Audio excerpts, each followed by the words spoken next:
Pourquoi diable est-il si urgent de réformer la redevance audiovisuelle? Après tout, 70% des Français la jugent trop élevée et 80% déclarent ne pas savoir à quoi elle sert. Nous voilà bien. La redevance sert à financer l'ensemble de l'audiovisuel public.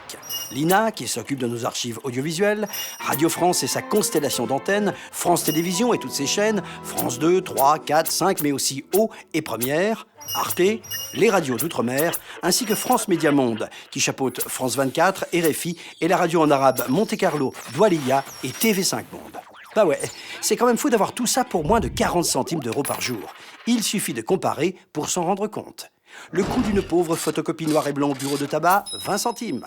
Le coût moyen d'un abonnement téléphonique, 52 centimes par jour. Le coût d'un DVD piraté à partir d'une copie ukrainienne de mauvaise qualité, 1 euro. Alors, à l'année, ça donne quoi la redevance ou contribution audiovisuelle publique pour les intimes? En 2016, 136 euros. En 2017, 137 euros, soit un petit euro de plus, juste de quoi faire face à l'inflation. Vous êtes bien mignon avec vos chiffres, mais la redevance, comment ça se calcule en fait? En gros, si un foyer possède un téléviseur, il paye une somme forfaitaire qu'il règle en même temps que sa taxe d'habitation. Seulement voilà, le numérique est passé par là.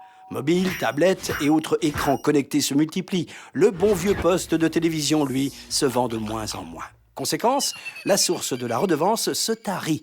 C'est embêtant pour les vendeurs de télé, mais c'est surtout très inquiétant pour l'avenir de l'audiovisuel public.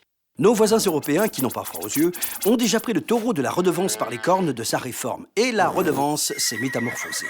Au Royaume-Uni comme en Suède, et maintenant en Italie, dès qu'un foyer possède une tablette, une télé, un ordinateur ou un poste de radio, hop, il paye la redevance. L'Allemagne, la Finlande, la Suisse et bientôt l'Italie sont allés plus loin encore. Pour eux, tous les foyers sans exception sont connectés. Donc, ce qui compte, c'est l'existence d'une offre audiovisuelle publique qu'il faut financer solidairement. Ok, mais ils paient combien ces Européens? En 2016, 100 euros en Italie, 167 euros au Royaume-Uni, 210 euros en Allemagne, 240 euros en Suède, 404 euros en Suisse, impôt progressif en Finlande, alors qu'en France, elle n'est que de 137 euros. Alors en France, que peut-on faire pour inverser la courbe de la redevance? Mettre en place une contribution universelle pour les 37 millions de foyers fiscaux détachés de la taxe d'habitation.